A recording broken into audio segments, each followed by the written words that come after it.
Well, hi, and welcome back to Management 453, Creativity and Innovation.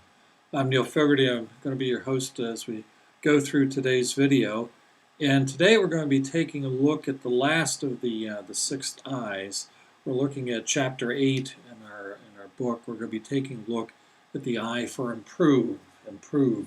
Basically, you want to optimize and learn from your successes, and for your failures, can you improve?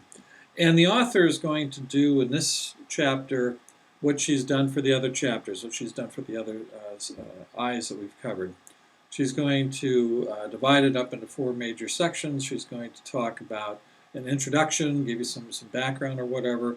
She's then going to go to the profile, in this case, profile of an improver. And she'll look at the strengths and the weaknesses or challenges of an improver. How do you manage and communicate with an improver? What do you say, don't say, do, and don't do?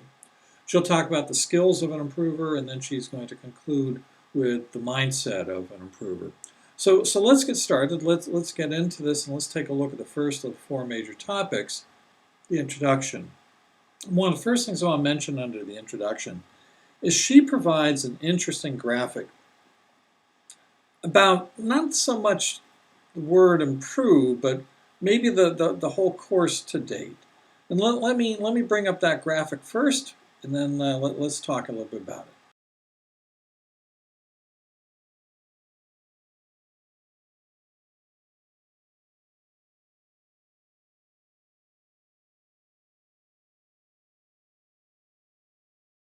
it. The slide about purpose, something she started the course to have. What abilities, your interests and your pen, you can't put them in those two overlap if there is an overlap, is or where your purpose should be. And I think she's take a look at that chart. Maybe you'll find that indeed in your life there is a really cool purpose for you. So let's now move into this concept about the lecture. Start off with a quote that she has. And it's actually a really pretty good quote. She says, and it's going to include a buzzword in it. She says, "We all sit on a mountain of value." There's a buzz phrase for you, mountain of value. And if you were in class, as we're talking about this right now, I'd ask you, what does she mean by that? What mountain of value? I'd look at my classroom, and you're all sitting in chairs, right? You're not sitting on mountains or whatever. What does she mean we sit on a mountain of value? What's the value of it? What's our mountain made of? And she goes on to say our experience and knowledge and skills and networks. These are the things that make up our mountain of value.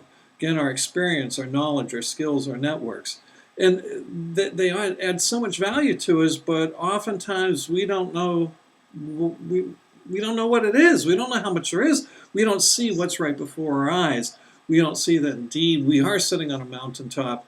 Oftentimes we look and say, oh my gosh, I've got a huge mountain to climb. Well, we do, but we're also in pretty good shape as well. So I like this concept that we all sit on a mountain of value. Let's take a look at the second point that she has here. She says that what we have to do is we have to use and leverage what we already have, that mountain of value. We have to use and leverage what we already have. And then she says something I don't agree 100% with, but there's something to it. She said, we shouldn't chase after new fruit until we have fully harvested the fruit we've already grown. She said, we shouldn't chase after new fruit until we fully harvest the fruit we've already grown. I don't quite agree with that. I mean, in this life, we can't do one thing at a time. We're all balancing a whole bunch of balls in the air, etc. But I do agree with the point that sooner or later, we really have to find a way to harvest the value of what we've done.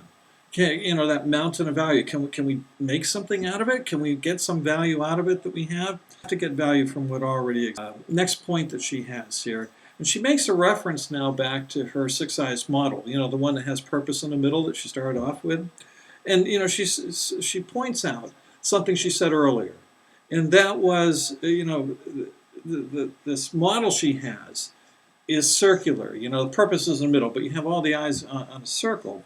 Ending stage on the circle, the beginning stage. And again, if you were in class, I'd ask you, what does she mean by that? How can it be both the beginning and an end?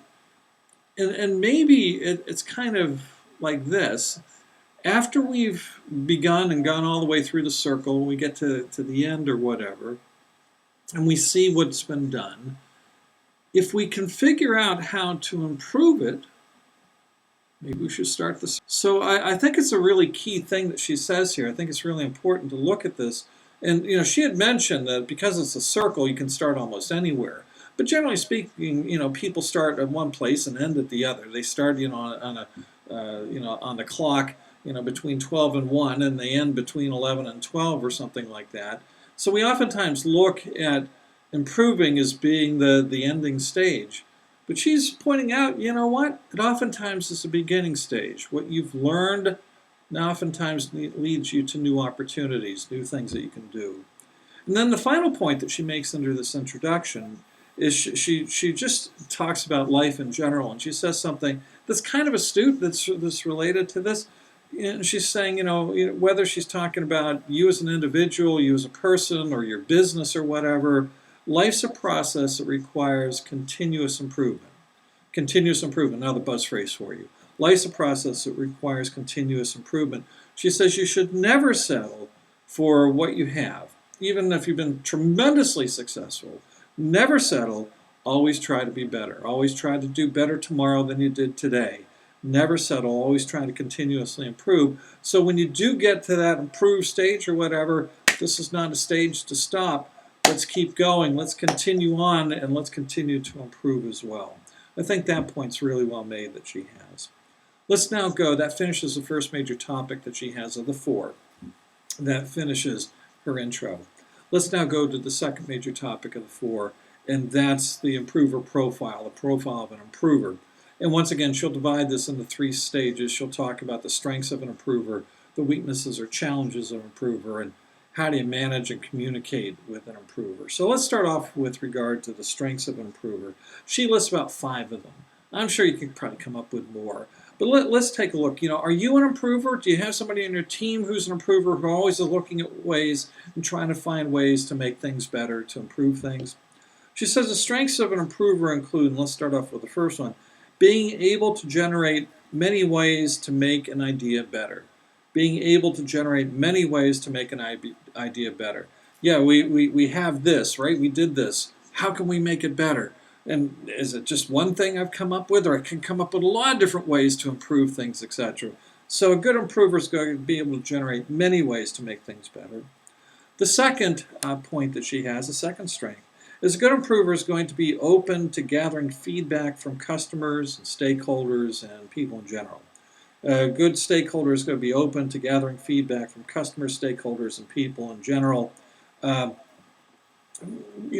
They're going to be the ones that give you a great idea, might even tell you how to improve. You'll see some things on your own, but these outsiders, they're going to see some things too. They're oftentimes going to be the ones to tell you how to improve.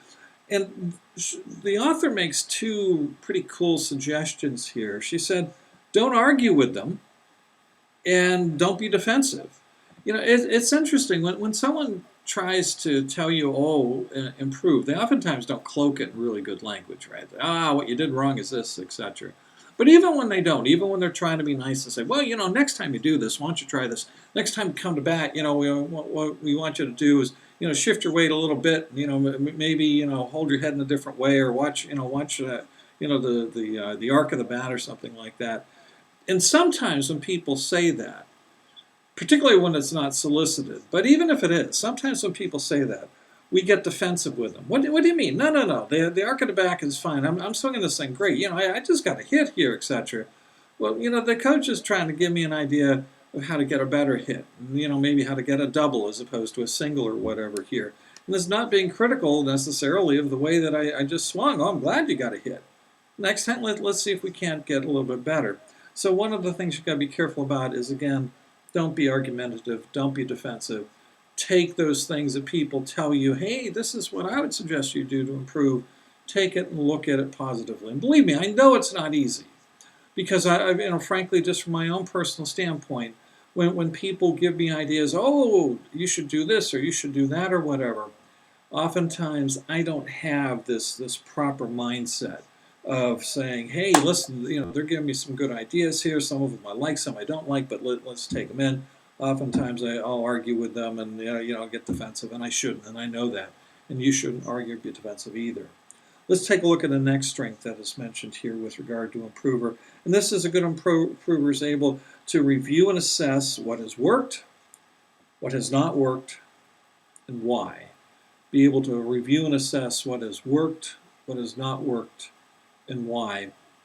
I know that on most of the labs in our class, at the end of it, I usually have a takeaway section. And I ask you basically these questions: what worked, what didn't work? What would you do next time around? Have you learned anything or do something different? And I think that that's pretty important here, and I think that a good improver is going to do that too. What worked, what didn't work, and what can I do to improve? What can I learn from this? The next of the strengths mentioned here with regard to an improver is along this line is being able to learn from your experience, being able to learn from your experience, and being able to capture the value of it, being able to capture the value of it. Those are two interesting things. Sometimes, we experience things and we don't even look at them, see what happened, what worked, didn't work, and stuff, and we don't even see anything along that line. We don't learn from our experience. And then there are other times that we actually do learn from our experience, but we don't use our lessons. We don't heed it. We go back and we do things exactly the way we just did it, etc. And that's not good either. So her point here is really important. Learn from your experience and then try to capture the value of it. Try to turn that learning into value. And then her fifth point, which is related to that, is she says, a strength of an improver is this person is going to be able to turn what he or she or they've learned into new opportunities. This person is going to be able to turn what he, she, or they have learned into new opportunities. It's amazing. Every day we learn new things. And I had, kind of a mentor years ago here at Penn State, actually, one of the people who started the Farrell Center for Corporate Entrepreneurship. And one of the things that he had mentioned a number of times to me is he'll oftentimes look at things and, sometimes they're good, sometimes they're bad, but he oftentimes looks at them and he has a different way of looking at things. He oftentimes looks at them and says, is there an opportunity there? Can I make some money off of that? And I'm not so sure you always want to look at opportunities as making money, but is there an opportunity there to make something better, to do something better? And oftentimes I don't do that. I wish I did. He has that mindset, and I hope to be able to adopt that. It's never too late in life to learn these things. But again, is being able to turn what you've learned into new opportunities. Here you're in college, etc., and look at all the things that you've learned. Go back to when you entered college as a freshman. Go to where you're at now. Have you learned some things? Probably, right? Probably a lot of things. And I'm not just talking about, okay, we went in class and in chapter 3 we learned this, that, and the other. Yeah, you learn that. That's true. But what about life's lessons, etc.? Have you learned some things about life and how to deal with things and what to do and people and everything else like that? You probably have there too. Is there a way to take those things that you learn and to generate and make a new opportunity? I hope so. I hope so. Well, now let's take a look at some of the weaknesses and challenges of improvers. It's always good to have an improver on your team or a couple people or maybe all of them, who are thinking about how can we improve. So what can be the bad side of it? Well, the author has 5 things that, might be negatives, might be challenges that you have, that improvers have. First, some improvers, or people who want to be improvers, find it difficult to imagine that opportunities will arise from the experience they have. They have a difficulty imagining that opportunities will arise from the experience they have. Let me give you an example on that. My younger son played a lot of baseball in his youth, and when he came to Penn State and went to one of the Commonwealth campuses, he was lucky enough to be a pitcher on the baseball team for the Commonwealth campus he went to. And he played outfield as well, but he was primarily a pitcher. And he was good. I mean, he wasn't going to be in the majors or anything like that, but he was good. He knew what he was talking about, and he focused on it. And frankly, had he spent more time on it, he probably would have gotten to the point that maybe he could have advanced his career. But one of the things that occurred after he left that campus and he came up here to the main campus. Um, he was looking at ways to make money.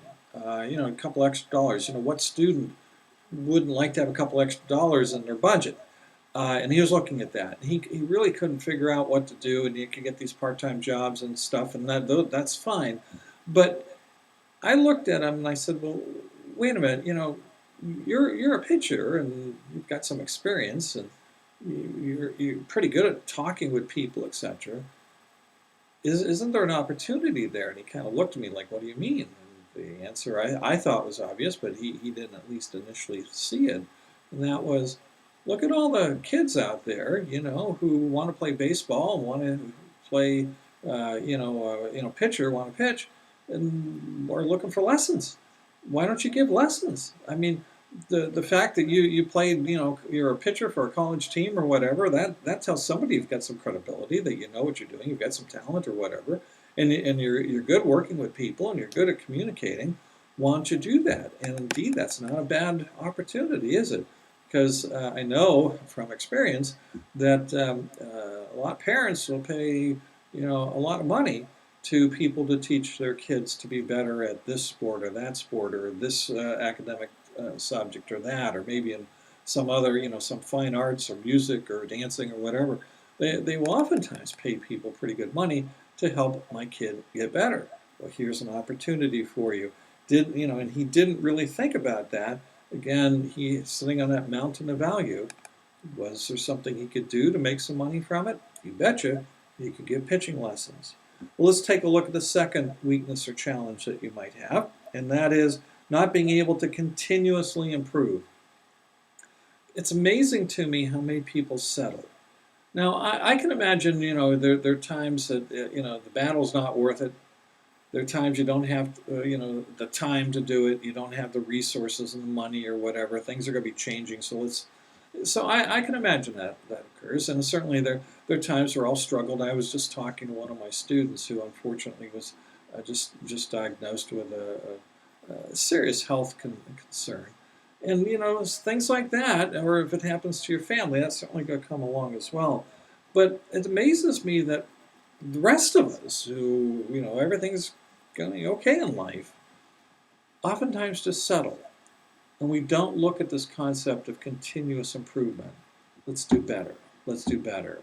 Even, for example, if you're an A student and you've been doing really well in class, isn't there a way to do better?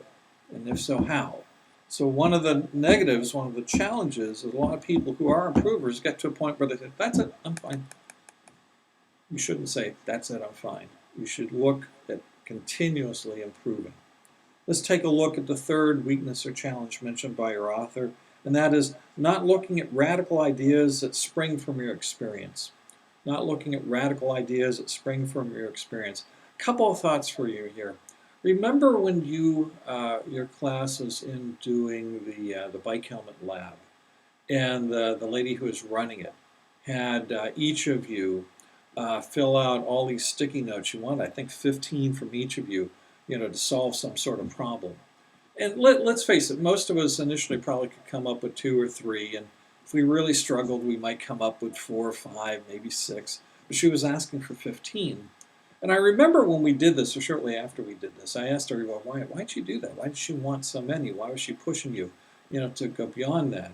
What was the likelihood? The first couple you made, were they fairly standard? Yeah. How about the last ones? 10 to 15. Oh my God! I was thinking way outside the box of being creative, being stupid, etc. Well, you weren't being stupid, etc.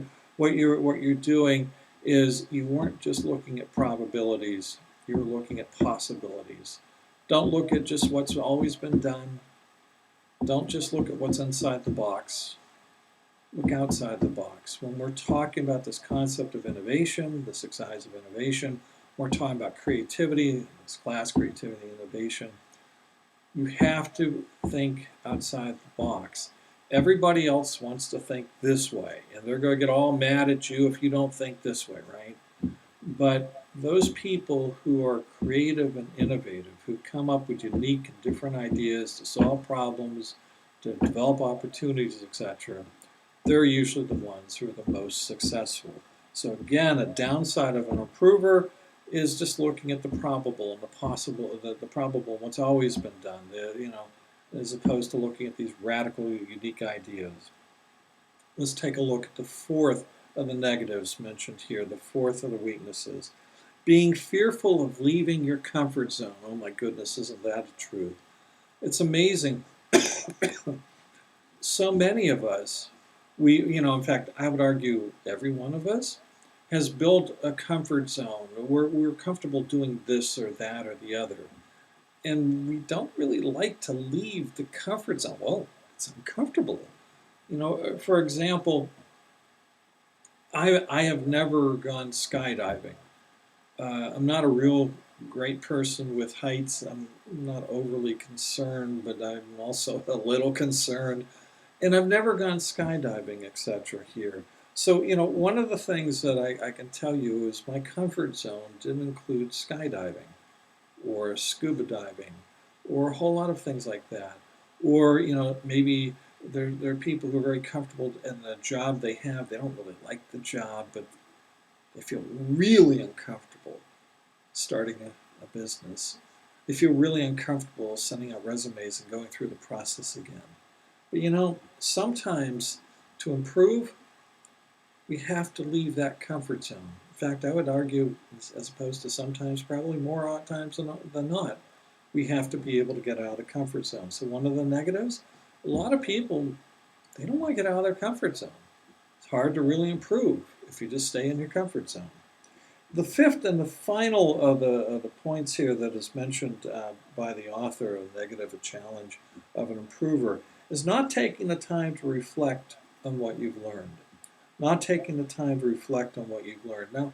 Now think about it. We mentioned this. We have this mountain of value, etc. Great. If we don't sit down and think about it and reflect on what we've learned, are we really going to ever use that mountain of value? Are we ever going to harvest it, as mentioned someplace else here? Think about this too. This goes back to that concept I talked about in an earlier class about the concept of having a thinking tree. All we do is we act and act and act, and we got to run and do all sorts of things. On occasion, stopping, not everybody passes, but hell, stop and do some thinking.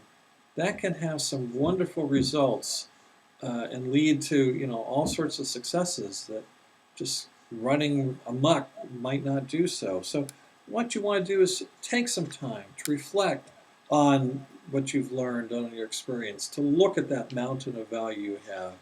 Think about it. You might find there are some opportunities in it that you hadn't thought of before. Well, let's go to the third and final point under the profile. How do we communicate with and manage improvers? Again, it's probably a good idea on our team to have people who are improvers, but how do we communicate with them? How do we manage them? What should we do and what should we not do? Well, your author talks about some do's and some don'ts of what to do and what to say and what not to do and what not to say.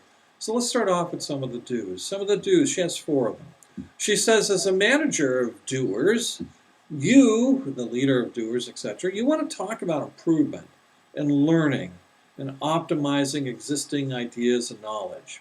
You want to talk about improvement and learning and optimizing existing ideas and knowledge.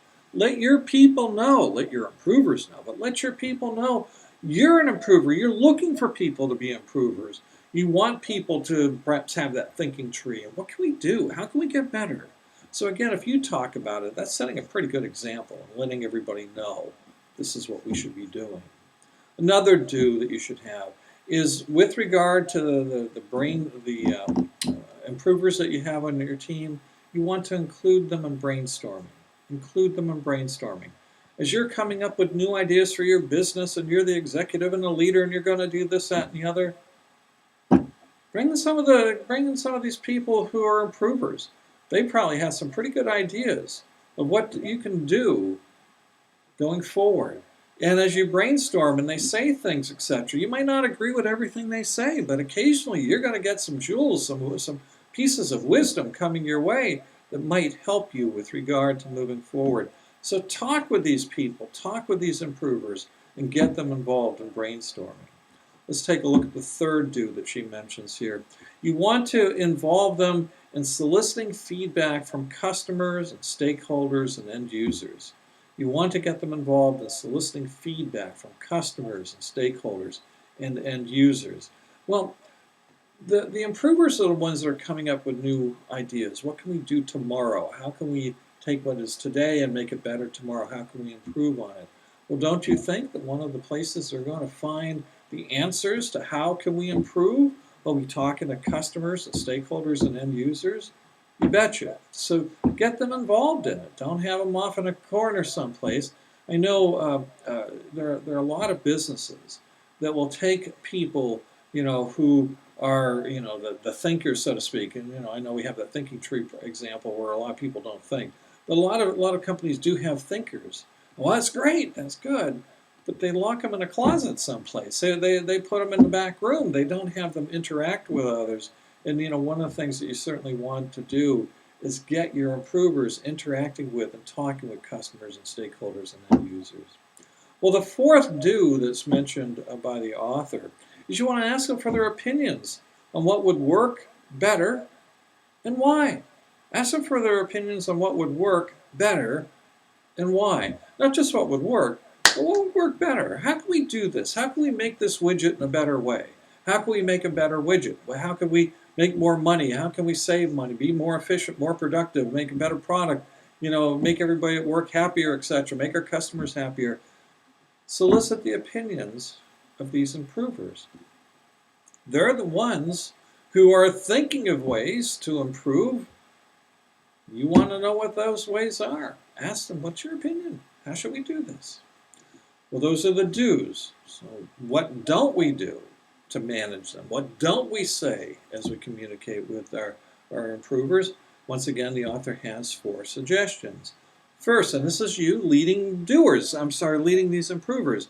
You don't want to forget to review and assess what's happened and to see new possibilities arising therefrom. Don't forget to review and assess what's happened and see new possibilities arising therefrom. Oftentimes, it amazes me, you get done with one job, don't even worry about it, get on to the next. Again, let me go back to this point that oftentimes I managed an awful lot of youth baseball teams. And you'd have a game, etc. And oftentimes at the end of the game, it's like, oh, see everybody later, maybe go out and get ice cream or something like that. But that's it, game's over, I'm going home, etc. like that. It's probably not a bad idea at the end of the game to sit down with the people, sit down with the kids, sit down with the players, sit down with your workers, particularly your improvers, and say, hey, what happened? What do you think? How could we have done better? We lost a game by 2 or 3 runs. What could we have done to improve it? Or we won by 1 run. Oh my gosh, that was great. But what can we do next time so we don't have to stress in the 9th inning and make sure the other team doesn't get a run or something like that? So again, review and assess what's happened and see if there are new possibilities that arise therefrom. Another thing that you don't want to do is you don't want to trivialize or undermine failures and mistakes. Don't trivialize and undermine failures and mistakes. You want to instead learn from them, right? Think about this. Where do most of us learn most of the things in life that we learn from? Oftentimes it's from screwing up. We make a mistake and it's like, oh, and next time around I'm not going to do that because, as a little kid I touched that oven. Oh my gosh, it's hot, it burned, etc. I'm not going to do that. Mom, Dad yelled at me. I'm not going to do that, etc. like that. So another thing you want to do is be careful not to undermine failure and mistakes. Now clearly you don't want to smack people over the head, when they have a failure or mistake. But on the other hand, don't blow it away. Don't act as if it didn't happen. Yes, you failed. It was a mistake. Hey, listen, I understand, great, etc. What can we learn from this? Why didn't it work? What can we learn from it so next time around it's going to be a little bit better? So again, don't undermine them. Learn from them. The third don't that she has is you don't want to put your improvers in roles that don't look forward with regard to improvement development. You don't want to put them in roles that, don't look forward to improvement and development.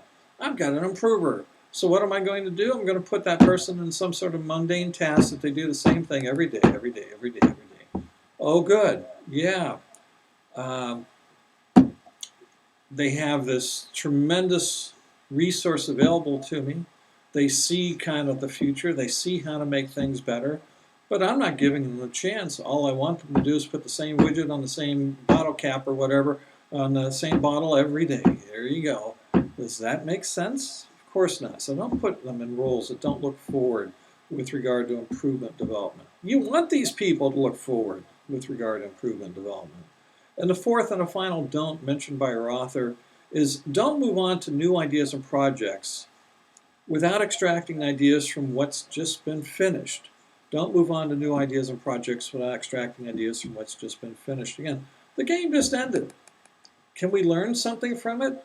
Oh, what a great play you did. How'd you do that? And oh my goodness, what happened over there? So, the ball went through the infield. Oh, well, can't we learn from something? So don't move on to the next game, to the next project, etc., without extracting ideas from what's already been finished. What worked? Oh yeah, listen, I tell you what, look, the batting was so much better this time. What did we do? And we're running the bases better. What did we do? Extract those ideas from what's just been finished. Those will help you to be better in the next game that you have, the next widget you make, the next customer you're talking to.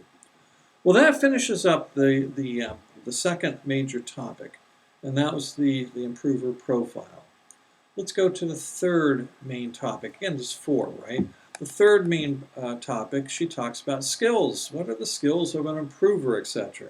And as I've mentioned to you in the textbook, there's other sections related to this about tools and activities, etc. Please make sure that you look at them. But she starts talking about improved skills, the skills that improvers tend to have. Many of these she's already mentioned. Let me go through them. She has a list of 6. Goodness knows that she's pretty good at coming up with these lists.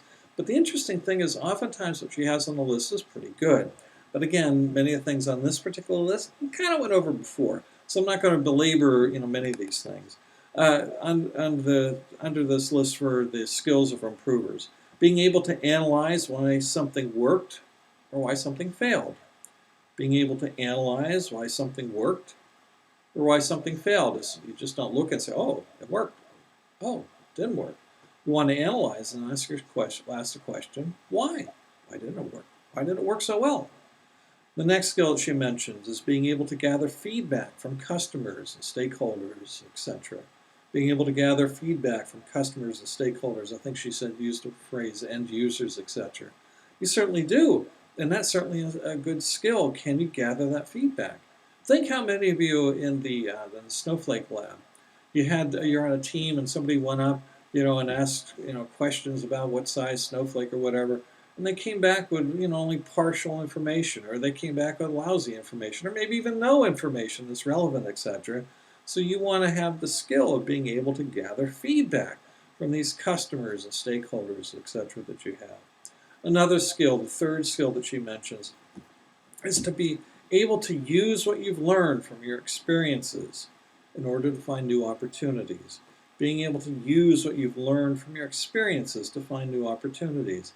Again, maybe you'll look at your experience and think about it. Maybe you'll learn something from it. But this is saying we're not just going to look at it, we're not going to just learn from it. We're also going to try to use what we've learned. That's really important, and it's oftentimes overlooked in life and in business as well. Let's go to the fourth skill mentioned under improve. Being able to help others learn from their experience.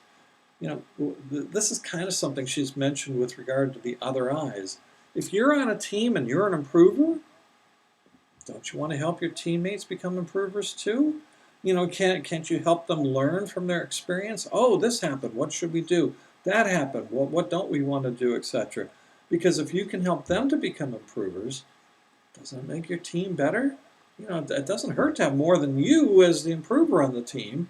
Probably helps you as well. Another of the skills, number 5 out of the 6, is being able to create a culture of continuous improvement.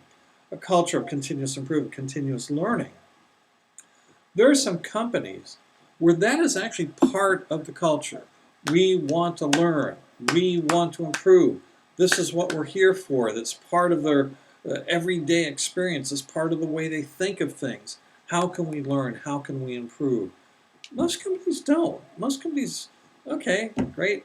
We learned something, fine. We improved something, fine. but it's not really part of their culture. Can you imagine working someplace where it actually is part of the culture? Wouldn't that encourage people to be improvers?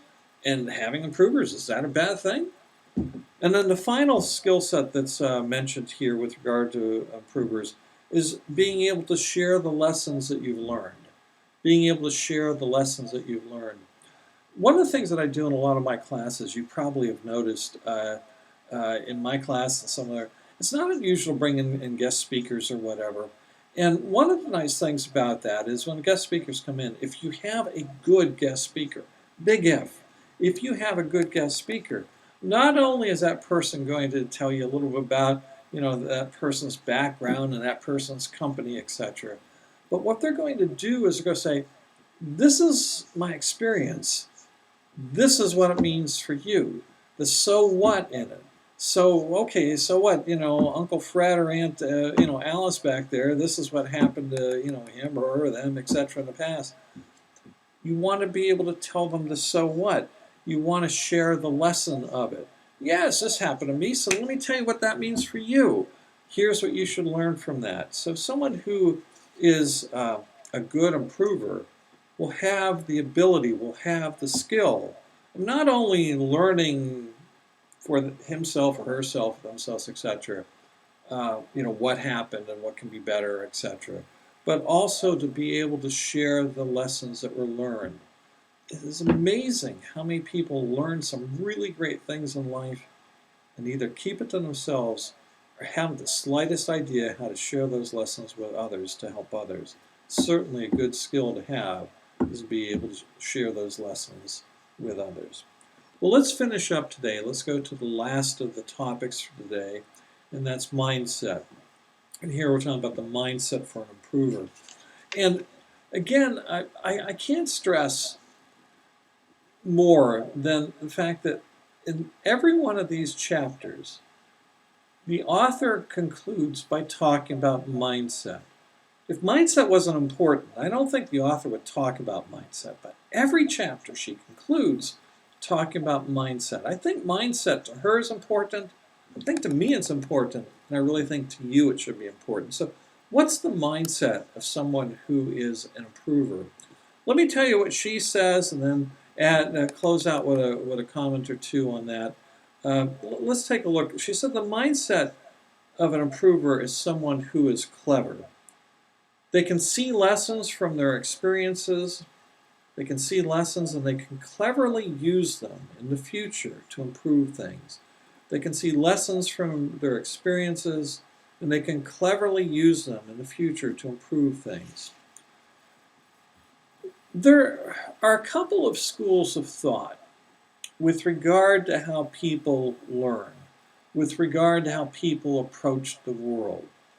And I'm going to show you two slides to kind of show you a little bit of a difference here with regard to the mindset that an improver would have. So let me start now. Let me go to the first slide, and I'll talk about it in just a moment. So let's take a look at this slide, and then a little bit later, we'll take a look at another slide that's related.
That first slide that you see there with a horse and buggy and wagon and stuff like that, that's related to a learning approach that is based on what's called the platform-based learning approach. And it's based on this thought that as we go through life and we have various experiences, we learn from those experiences and we store them in our brain somewhere. Well, the concept of this platform base is that part of our brain where we store them. It's kind of like a platform. It's kind of like in life if you were pulling behind you that wagon you see with a little girl, or maybe there's a cart or something like that. And all of our life's experiences, if we're pretty smart, we'll take that memory and we'll put it in our brain, but we'll put it on that platform. We'll put it on that cart, on that wagon. So as we go through life, we keep adding things to the wagon, to the cart. Hopefully it gets higher and there's more things on there, etc. And then as we approach things in the future, and questions arise or decisions to make, uh, there's a fork in the road. Do we go left or right, stop, fast, slow, whatever it is?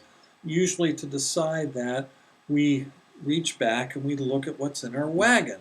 What did our past experience tell us? Oh, if this happens, we should do that. If that happens, don't do this, etc. So we learn from those past experiences. We learn what's on that platform that we have, whether it's a platform in our brain or as this shows, that wagon or that cart that we pull behind us. And frankly, all of us, even improvers and good improvers or whatever, we learn from this platform-based learning approach. But there's another school of thought that I want to share with you, and I think that improvers use this too. Oftentimes, they will use platform, but oftentimes you'll find that most people oftentimes just use platform. Improvers use platform plus this next one. So let's take a look at this slide, and I'll talk about that one too.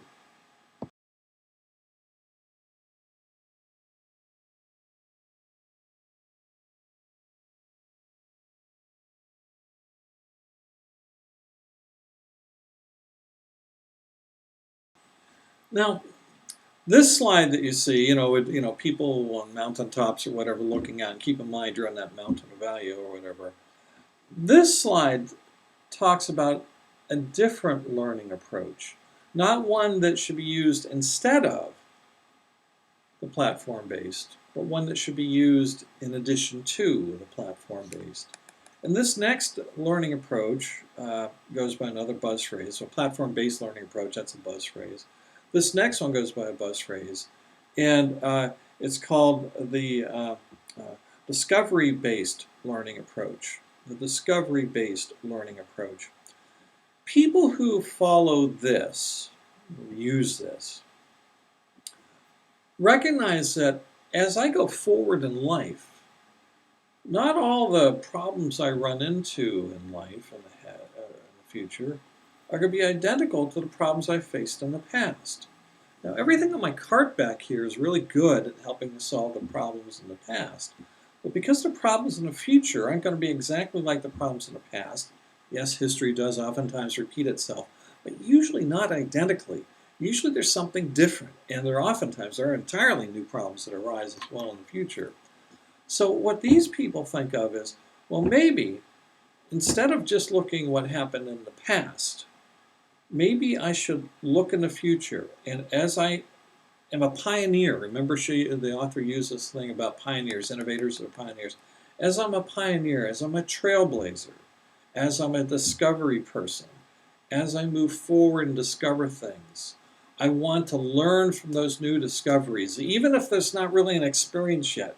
But all of a sudden, bang, something's going on. Look at this, learn from this, etc. So they not only learn from what happened in the past, but they're learning from, what's happening now, but they're also looking in the future. They're looking to discover new ways to do things. And as they make these discoveries, they immediately are starting to use them, etc. So you can see they still use platform, but they also have a slightly different perspective because they recognize that the future is not exactly like the past. So they're going to use this discovery learning approach. Let's discover new things. Let's find better ways to do things. And let's learn immediately as we start to do this. And you think about that. You probably do this too. Think about you go to some sort of new social event. Let's say that you're a freshman and you go to some sort of career fair. You've never been to a career fair before.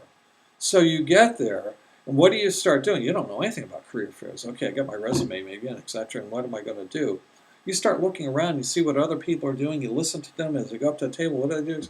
And you're starting to discover new things. And as you discover new things, you're incorporating that right away, and you're starting to act that same day at that same career fair. You're using discovery-based learning as well as the platform that you had before. So you want to keep those in mind. I think using both are good. Well, let's conclude. The author ends this chapter with a interesting quotation. Let me once again pull up a slide that's associated with it, and then let me tell you what the quotation is, and then we'll conclude for the day. So let's take a look at this quotation.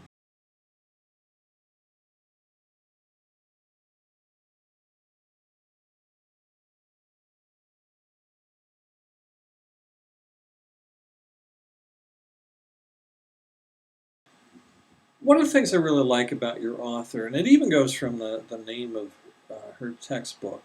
Notice the name of her textbook, Yes You Can. One of the things that I think you saw as you've gone through this book so far, besides the title, is your author is oftentimes very positive and optimistic, etc. And I like that.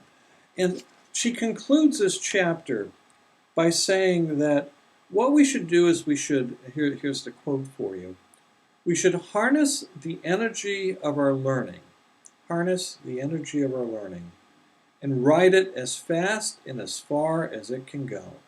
Harness the energy of our learning and ride it as fast and as far as it can go. You know, as you learn, whether it's the stuff you learned in the past or discoveries you're learning it now, etc., she wants you to use that, and she wants you to go forward as fast and as far as you can go. And think about this. You know, most of you are getting to the point of graduation. And what are your thoughts here with regard to graduation? Probably a little scared, right? You know, you're losing some friends. You're going into a new environment. Lots of change coming up. Change can be stressful. But I bet you many of you, on top of those feelings of concern, I bet you many of you are also excited. And you're looking about, oh, look at this, my career, I'm going to do this, that, and the other, and look at what I can do, you know, with the money I'm making and all this other stuff, and how I can make my life better, etc., like that. What you're looking at now, this positive outlook that you have, is you want to harness the energy of your learning, get that degree, and you want to ride it as fast and far in the future as you can. You want to find as much success as you can. Well, that's someone who's an improver. That's someone who thinks like an improver. And you can imagine that with regard to businesses that you have, you want to have people who are improvers, that they're excited. They want to get up there, and like you see on that with the two ladies on the one horse and one guy flying off the other, whatever. You just want to take what you've learned and you want to move forward. You want to ride as fast and as far as you possibly can go. And I truly, truly hope that you indeed can ride fast and far and find nothing but success as you go forward in life, and as you chase after those dreams and ambitions, and as you find additional inspiration as you go along the way.